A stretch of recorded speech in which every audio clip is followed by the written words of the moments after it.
Welcome, dear listener, and thank you for joining me to hear yet another tale. This one is a story of loneliness, isolation, and a desire for acceptance, told only as a master of the horror genre can. It is my pleasure to present to you The Outsider by H.P. Lovecraft, narrated by Sean Charles for Nightshade Audio. Unhappy is he to whom the memories of childhood bring only fear and sadness. Wretched is he who looks back upon lone hours in vast and dismal chambers, with brown hangings and maddening rows of antique books, or upon odd watches in twilight groves of grotesque, gigantic, and vine-encumbered trees that silently wave twisted branches far aloft. Such a lot the gods gave to me, the dazed, the disappointed, the barren, the broken. And yet I am strangely content, and cling desperately to those sear memories when my mind momentarily threatens to reach beyond to the other. I know not where I was born, save that the castle was infinitely old and infinitely horrible, full of dark passages and having high ceilings where the eye could find only cobwebs and shadows. The stones in the crumbling corridors seemed always hideously damp, and there was an accursed smell everywhere, as of piled-up corpses of dead generations. It was never light, so that I used sometimes to light candles and gaze steadily at them for relief, nor was there any sun outdoors, since the terrible trees grew high above the topmost accessible tower. There was one black tower, which reached above the trees into the unknown outer sky, but that was partly ruined, and could not be ascended, save by a well-nigh impossible climb, up the sheer wall, stone by stone. I must have lived years in this place, but I cannot measure the time.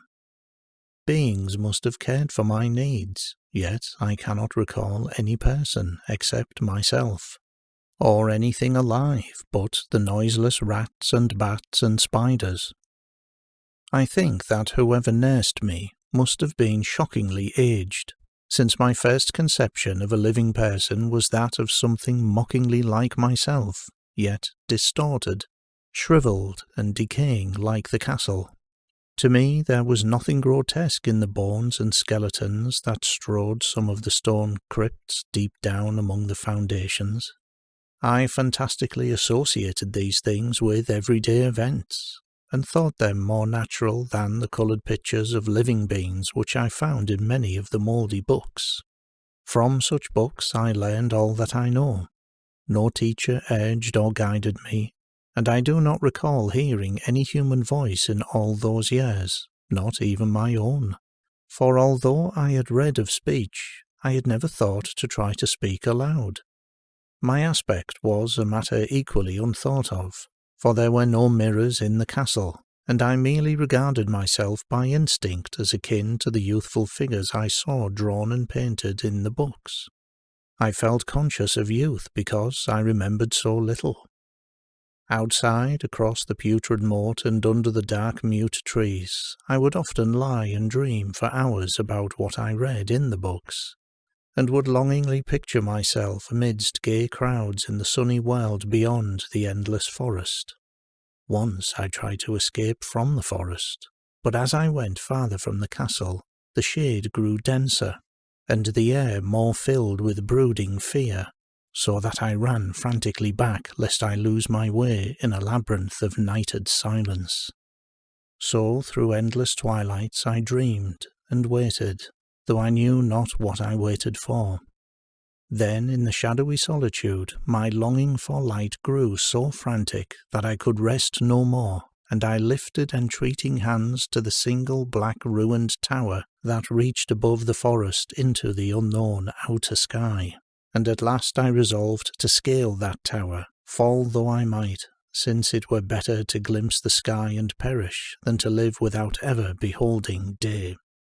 In the dank twilight I climbed the worn and aged stone stairs till I reached the level where they ceased, and thereafter clung perilously to small footholds leading upward. Ghastly and terrible was that dead, stairless cylinder of rock, black, ruined and deserted, and sinister with startled bats whose wings made no noise. But more ghastly and terrible still was the slowness of my progress, for climb as I might, the darkness overhead grew no thinner, and a new chill, as of haunted and venerable mould, assailed me.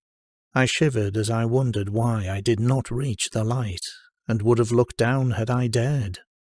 I fancied that night had come suddenly upon me, and vainly groped with one free hand for a window embrasure, that I might peer out and above, and try to judge the height I had attained.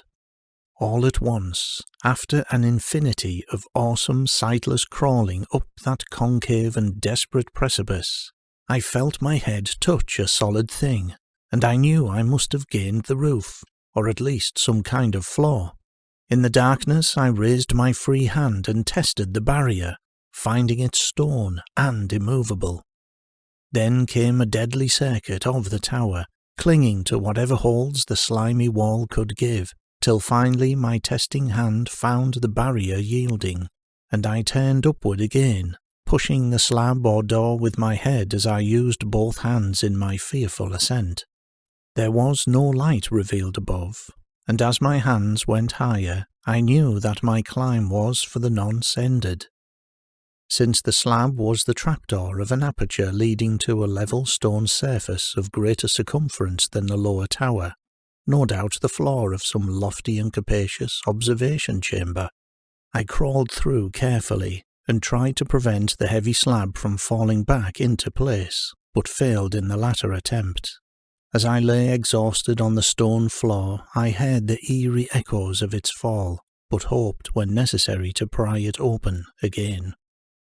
Believing I was now at a prodigious height, far above the accursed branches of the wood, I dragged myself up from the floor, and fumbled about for windows, that I might look for the first time upon the sky and the moon and the stars of which I had read.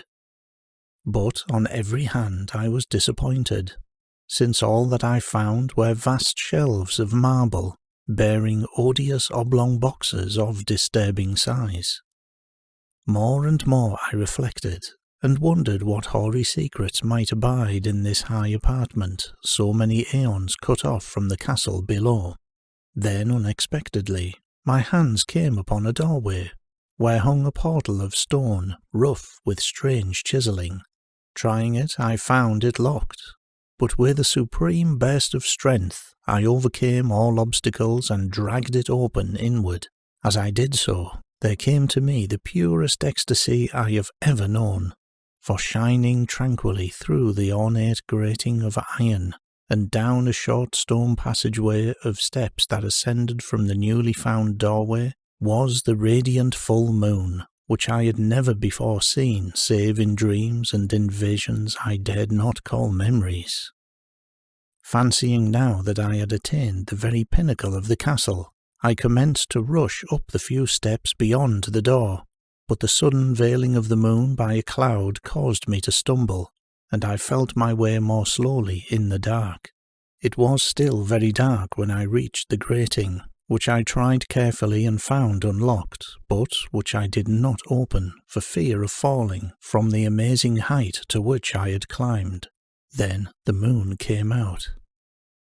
Most demoniacal of all shocks is that of the abysmally unexpected and grotesquely unbelievable.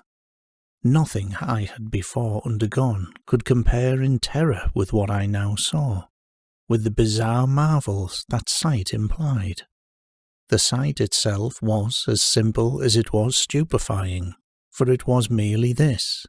Instead of a dizzying prospect of treetops seen from a lofty eminence, there stretched around me, on a level through the grating, nothing less than the solid ground, decked and diversified by marble slabs and columns, and overshadowed by an ancient stone church, whose ruined spire gleamed spectrally in the moonlight. Half unconscious, I opened the grating and staggered out upon the white gravel path that stretched away in 2 directions. My mind, stunned and chaotic as it was, still held the frantic craving for light, and not even the fantastic wonder which had happened could stay my course. I neither knew nor cared whether my experience was insanity, dreaming, or magic, but was determined to gaze on brilliance and gaiety at any cost. I knew not who I was, or what my surroundings might be, though as I continued to stumble along, I became conscious of a kind of fearsome latent memory that made my progress not wholly fortuitous. I passed under an arch and out of that region of slabs and columns and wandered through the open country, sometimes following the visible road, but sometimes leaving it curiously to tread across meadows where only occasional ruins bespoke the ancient presence of a forgotten road. Once I swam across a swift river where crumbling mossy masonry told of a bridge long vanished.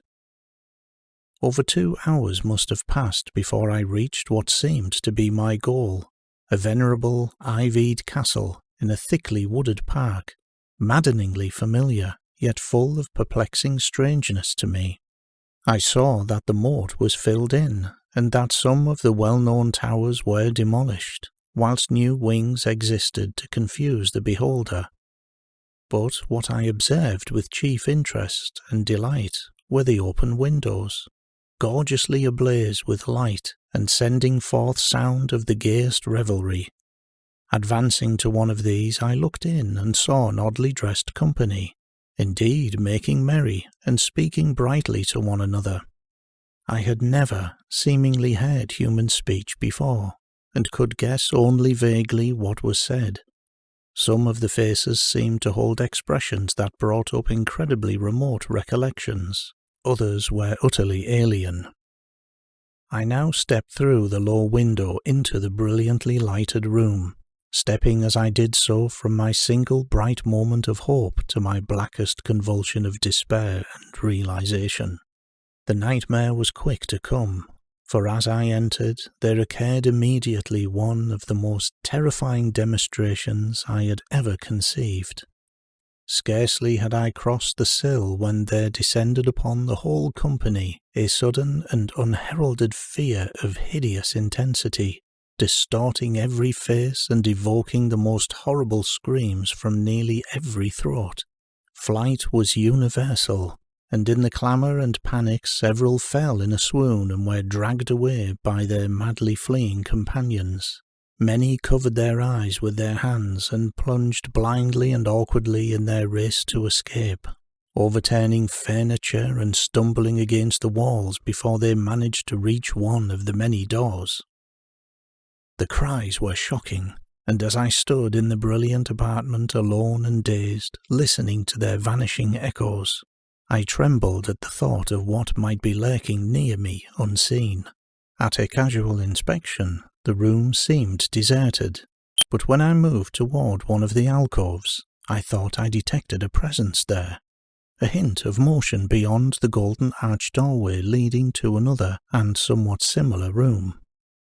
As I approached the arch, I began to perceive the presence more clearly, and then, with the first and last sound I ever uttered, a ghastly ululation that revolted me almost as poignantly as its noxious cause, I beheld in full frightful vividness the inconceivable, indescribable, and unmentionable monstrosity which had by its simple appearance changed a merry company to a herd of delirious fugitives.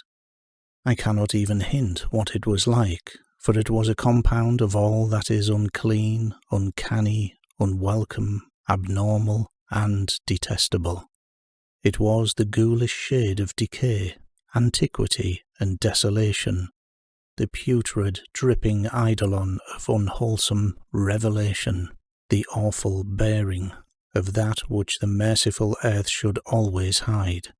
God knows it was not of this world, or no longer of this world, Yet to my horror I saw in its eaten-away and bone-revealing outlines a leering, abhorrent travesty on the human shape, and in its mouldy, disintegrating apparel an unspeakable quality that chilled me even more.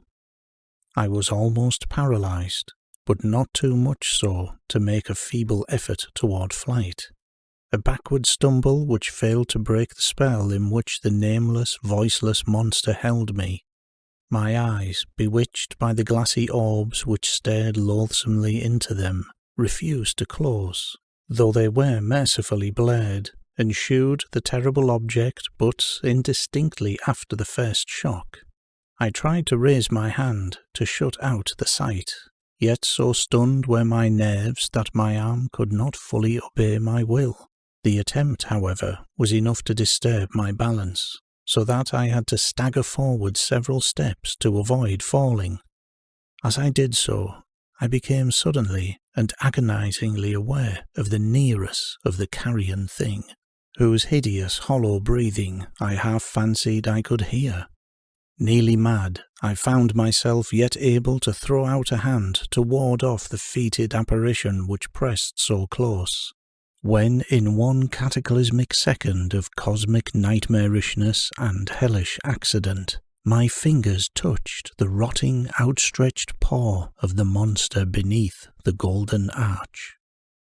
I did not shriek, but all the fiendish ghouls that ride the night wind shrieked for me, as in that same second there crashed down upon my mind a single and fleeting avalanche of soul-annihilating memory.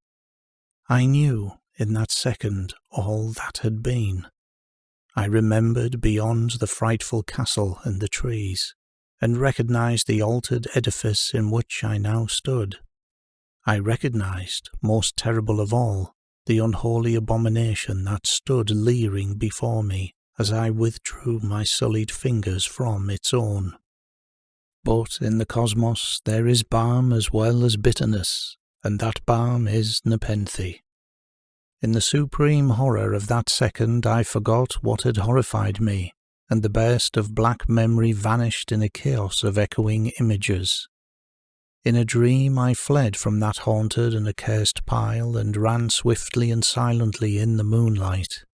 When I returned to the churchyard place of marble and went down the steps, I found the stone trapdoor immovable, but I was not sorry, for I had hated the antique castle and the trees.